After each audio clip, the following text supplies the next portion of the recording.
Our next step is to install the brake pads. Right here you have these shims which do come out like so. What you need to do is just remove them and clean them with a wire brush.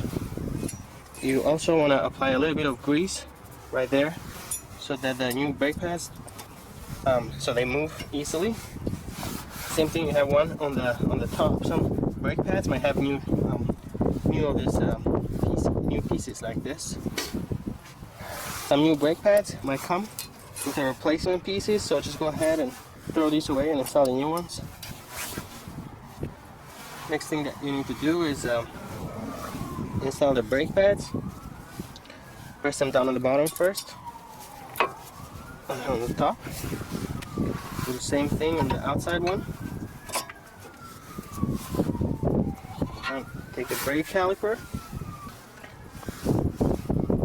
Replace the 14mm bolts.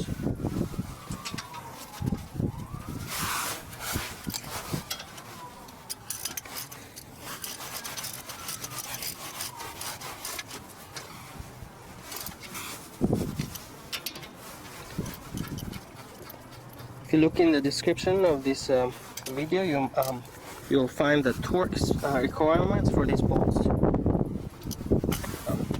Right here, now you don't need to bleed this brake caliper because all we did is push the brake fluid back into the reservoir, so we didn't introduce any air.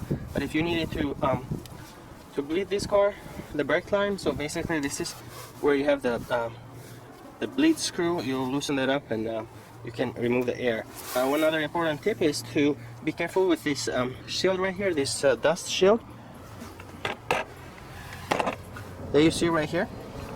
A lot of times you might accidentally bend that and get it closer to the rotor, and once you start driving the car, you'll hear the metal grinding noise. That's usually always the case where this accidentally got bent and it's too close, so you'll need to